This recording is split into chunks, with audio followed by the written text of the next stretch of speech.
മുത്തഖീങ്ങൾക്ക് വേണ്ടിയുള്ള സ്വർഗത്തിന്റെ ഉപമ. ഈ മുത്തഖീങ്ങൾ എന്ന് പറഞ്ഞാൽ ദൈവത്തെ സൂക്ഷിച്ച് ദൈവത്തിൻ്റെ കുഴപ്പമൊന്നുമില്ലാതിരിക്കാൻ വേണ്ടിയിട്ട് എല്ലാ സൽക്കർമ്മങ്ങളൊക്കെ ചെയ്ത് ജീവിക്കുന്ന ആളുകളുടെ ഉപമയാണ് പറയുന്നത്. അവർക്ക് കിട്ടുന്ന റിവാർഡ്സാണ് പറയുന്നത്.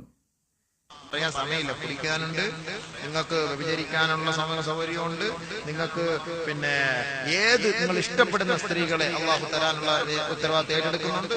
എന്ത് കാര്യമാണ് നീ ആഗ്രഹിക്കുന്ന മുഴുവൻ അള്ളാഹു. ഇതിപ്പോൾ എന്താണ് പെട്ടെന്ന് കേട്ടാൽ തോന്നുക, വല്ല വ്യഭിചാരശാലയിലേക്ക് റിക്രൂട്ട്മെന്റ് നടത്തുന്ന പോലെയാണ് തോന്നുന്നത്. അവിടെ കള്ള് ഉണ്ടാക്കിയിട്ടുണ്ട്, അവിടെ ഇഷ്ടപ്പെട്ട പെണ്ണുങ്ങളെ റെഡിയാക്കി വെച്ചിട്ടുണ്ട്.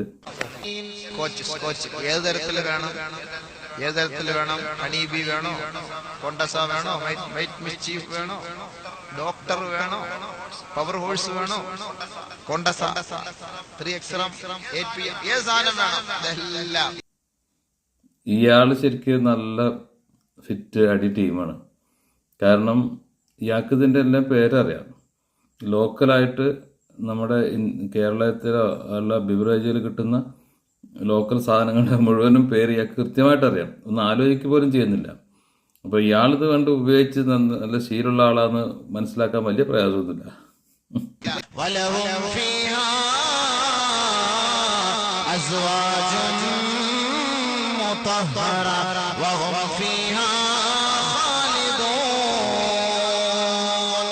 ഇങ്ങനെ എന്തെങ്കിലും ഒന്ന് ഓതി കഴിഞ്ഞാൽ അപ്പോൾ കേൾക്കുന്ന ആൾക്കാർക്ക് ഒന്നും കൂടി വിശ്വാസം ഉണ്ടാകാൻ വേണ്ടിയിട്ടാണ്. ഇയാൾ അറബിയിലെ ഖുർആനെന്നോ ഹദീസിന്നോ ഒക്കെ എന്തെങ്കിലും ഓതും. അപ്പോൾ കേൾക്കുന്ന ആൾക്കാർക്ക് ഉറപ്പായി ഈ സംഭവം ശരിയാണെന്നുള്ളത്. ഇത് സാധാരണ ഒരു തട്ടിപ്പാണ്. പരിശുദ്ധവതികളായ സുന്ദരികളായ വെളുത്തു തുടുത്ത വലിയ നേത്രങ്ങളുള്ള പെണ്ണുങ്ങളെ അല്ലാഹു തആല കൂടെ അങ്ങോട്ട് സമ്മാനിക്കും. ഇവന്റെ ഒരു സൗന്ദര്യ സങ്കല്പമാണ് ഇവൻ പറയുന്നത്. വെളുത്ത് തൊടുത്ത് കറുത്തവരൊക്കെ മോശമാണ്, അല്ലെങ്കിൽ വെളുക്കാത്ത തൊടുക്കാത്തവരൊക്കെ മോശമാണ്. എത്രമാത്രം സ്ത്രീവിരുദ്ധമായ മനുഷ്യവിരുദ്ധമായ കാര്യങ്ങളാണ് ഈ ചങ്ങാതി പറയുന്നത്. പരസ്യം പരിശുദ്ധവതികളായ പെണ്ണാണ്. ഹൈള്, നിഫാസ്, മലമൂത്ര വിസർജനം, വിയർപ്പ്, ദുർഗന്ധം വമിക്കുന്ന വിയർപ്പ്, ഇതുപോലുള്ള പ്രശ്നങ്ങളോ കാര്യങ്ങളോ ഒന്നുമില്ലാത്ത സുന്ദരികളായ പെണ്ണുങ്ങൾ. ഇവിടുത്തെ ഒരു പെണ്ണ് ലൈഫ് ബോയ് സോപ്പിട്ട് മിനുക്കിക്കൊണ്ട് പോയി ഇച്ചിരി പൗഡറും തേച്ചുകൊണ്ട് റോഡിലൂടെ വന്ന ഈ ദുനിയാവിലെ മുഴുവൻ കണ്ണും ക്യാമറ അതിന്റെ മുന്നിലോട്ടാണ്. ഇത് ശരിക്കും ഇത്രയും സ്ത്രീവിരുദ്ധമായ കാര്യങ്ങൾ പറയുമ്പോൾ ആ സമുദായത്തിനകത്ത് സ്ത്രീകളുണ്ടല്ലോ, അവരാണ് പ്രതികരിക്കേണ്ടത്. മനുഷ്യരുടെ ബോഡി ഷേമിങ് ഇതിനകത്തുണ്ട്, സ്ത്രീവിരുദ്ധമായ സ്റ്റേറ്റ്മെന്റ്സ് ഉണ്ട്. ഇതൊക്കെ വളരെ പരസ്യമായിട്ട് പറയണം. മുഴുവൻ പൗഡറിന്റെ കളർ അങ്ങോട്ട് കയറി, ബസ്സിനകത്ത് കയറി, തിരക്കിൽ അങ്ങോട്ട് പോയി ഇപ്പുറത്തോട്ട് പോയി ചൂടടിച്ച് തിരക്കെല്ലാം കൊണ്ട് വെയിലെല്ലാം കൊണ്ട് അതിന്റെ കളറും ഇതെല്ലാം അങ്ങ് പോകുമ്പോഴത്തേക്ക് പടച്ചവനെ പരിസരത്തിൽ വെള്ളം അടുത്ത് പോയി നിൽക്കാൻ പറ്റൂല, നാറ്റം അടിച്ചിട്ട്. ഇതൊക്കെ നിങ്ങൾ കേൾക്കുന്നില്ല ചെങ്ങായി.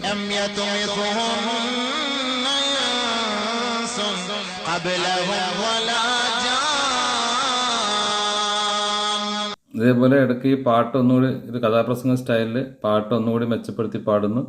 അപ്പം ഈ ഇരിക്കുന്ന പോത്തുകൾ കുറച്ചുകൂടി ഈ കാര്യത്തിൽ വിശ്വാസം ഉണ്ടാകുന്നു. അള്ളാഹു നിനക്ക് ഈ പെണ്ണിനെ തരുന്നതിന് മുമ്പ് മനുഷ്യവർഗത്തിൽപ്പെട്ട ആരും ഭൂതവർഗത്തിൽപ്പെട്ട ആരും ഇവളെ തൊട്ടിട്ടേയില്ല. അപ്പോൾ ഇവന്റെ കന്യകാത്വ സങ്കല്പവും അവിടെ പറഞ്ഞു കഴിഞ്ഞു. മനുഷ്യവർഗം പോട്ടെ, ഭൂതവർഗത്തിൽപ്പെട്ട ആരും തൊട്ടിട്ടില്ല, സ്പർശിച്ചിട്ടില്ല. നിനക്ക് തരുന്നതിന് മുമ്പ് ആരും തൊട്ടിട്ടില്ല. നമ്മൾ പിന്നെ ആലോചിക്കേണ്ട കാര്യമൊന്നുമില്ലല്ലോ. ഇതൊക്കെ പെർവേർഷൻസ് ആണ്. ഓരോരുത്തരുടെയും ഉള്ളിൽ കിടക്കുന്ന പെർവേർഷൻസ് പല രീതിയിൽ പുറത്തിറങ്ങാണ്. ജീവിതമാണെങ്കിൽ ഈ പറയപ്പെട്ട സാധനമല്ല കിട്ടും. അല്ലാഹു തആല ചുമ്മാ ഇവരെ പോലെ ഇങ്ങനെ കണ്ടടത്തൊക്കെ പോകാനും വരാനും ഒന്നുമല്ല അവരെ അനുവദിച്ചിട്ടുള്ളത്. ഓരോരുത്തരുടെ പേര് രജിസ്റ്റർ ചെയ്തിട്ട് ഒരു കൂടാരം ഉണ്ടാക്കി അതിലിട്ടിരിക്കുക. ഒരു കൂടാരം ഉണ്ടാക്കി അതിലിട്ടിരിക്കുന്നത് ഒരു ജന്തുവിനെയാണോ അതോ മനുഷ്യനെയാണോ? മനുഷ്യ സ്ത്രീയാണ്. എത്ര വൾഗറായിട്ട്, എത്രമാത്രം മനുഷ്യവിരുദ്ധമായിട്ട് ചിത്രീകരിക്കുന്നത്. ഒരു പുരുഷന് ഉപയോഗിക്കാൻ വേണ്ടിയിട്ട് സ്ത്രീയെ ഉണ്ടാക്കി ഒരു കൂടൊക്കെ ഉണ്ടാക്കി അതിൻ്റെ കഴുത്തിൽ ഈ പുരുഷൻ്റെ പേരൊക്കെ എഴുതി തൂക്കിയിട്ട് അവിടെ തൂക്കിയിരിക്കുകയാണ്. ഇവൻ ചെല്ലുന്നു സ്വർഗത്തിലേക്ക്. ഇവിടെ നിന്ന് ഇവൻ സ്വർഗത്തിലേക്ക് ചെല്ലുന്നു, പെണ്ണിനെ കാണുന്നു, അവൻ അതിനെ ഉപയോഗിക്കുന്നു. പ്രത്യേകമായി ഒരു കൂടാരം അടിച്ച് അതിനകത്ത് അവരെ സൂക്ഷിച്ചിരിക്കുന്നു. ആർക്ക് വേണ്ടിയാണോ നിന്നെ അള്ളാഹു നൽകിയത് അവനെ മാത്രമേ വേറെ ആരെയും നിന്നെ ഇപ്പൊ കാണുമ്പോഴേ നമ്മുടെ ഹൃദയത്തിന്റെ സ്പന്ദനം നിയന്ത്രിക്കാൻ കഴിയുന്നില്ല എങ്കിൽ പടച്ചവനെ അതിനെ എങ്ങാനും കണ്ടാ പിന്നെ പറയണോ?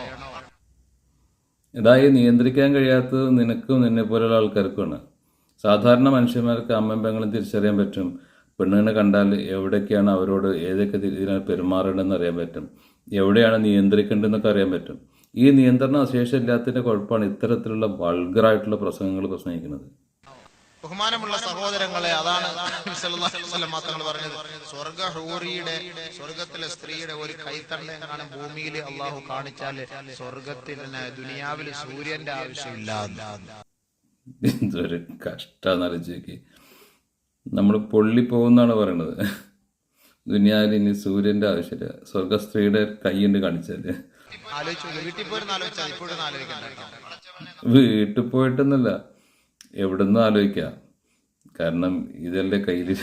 പടച്ചവനെ, നമ്മുടെ നാട്ടിലൊരു പെണ്ണിറങ്ങിയാൽ അള്ളാഹുവേ പവർ കട്ടിന്റെ കാലഘട്ടമാണല്ലോ. ഇനി എന്നാ വെളിച്ചം വരുന്നത്? അമാവാസി കൊണ്ട് നിറഞ്ഞിരിക്കുകയാണ് അല്ലേ? ഇത് തന്നെയാണ് എനിക്കും പറയാനുള്ളത്. നിങ്ങളുടെയൊക്കെ തലയിൽ ഇനി എന്നാണ് വെളിച്ചം വരുന്നത്? അമാവാസിയാണ് തലയിൽ. എപ്പോഴെങ്കിലുമൊക്കെ ഒന്ന് മനുഷ്യരെ പോലെ ചിന്തിക്കും. എപ്പോഴെങ്കിലുമൊക്കെ ഒന്ന് മനുഷ്യരാവാൻ പറ്റുമെന്നോ? കൊച്ചുകാർക്ക് ചിരിക്കുന്നുണ്ടില്ലേ? എന്റെ പടച്ചവനെ, ഇപ്പോഴേന്ന് ചിരിക്കാൻ തുടങ്ങിയാൽ ഈ വളരുമ്പോ നിന്റെ ചിരി എന്തായിരിക്കുമെന്ന് എനിക്ക് ഓർക്കാൻ പോലും കഴിയുന്നില്ല. കൊച്ചു ചെറുക്കൻ ചിരിക്കുന്നത് അത് ആലോചിച്ചിട്ടല്ല. നിന്നെ പോലെ ഒരു വിഡ്ഢി ഇത്തരം വിഡ്ഢിത്തങ്ങൾ പറയുമ്പോൾ ചിരിക്കല്ലാണ്ട് വേറെ എന്താ ചെയ്യുക? ഇതുപോലെ ഇനിയും ധാരാളം വിഡ്ഢിത്തങ്ങൾ കണ്ടിട്ടുണ്ടാകും. പ്രതികരിക്കാതിരിക്കാൻ പറ്റാത്തതുകൊണ്ടാണ് പ്രതികരിക്കുന്നത്. എപ്പോഴെങ്കിലുമൊക്കെ ഉള്ളിൽ ഒരിത്തിരി വെളിച്ചം വരും എന്ന പ്രതീക്ഷ പോലും ബാക്കിയാക്കാതെയാണ് ഇത്തരം മുസ്ലിയാക്കന്മാർ പ്രസംഗിച്ചുകൊണ്ടിരിക്കുന്നത്. ഈ സമുദായത്തെ മോശമാക്കാൻ പുറത്തുനിന്ന് ഒരാളുടെ ആവശ്യമില്ല.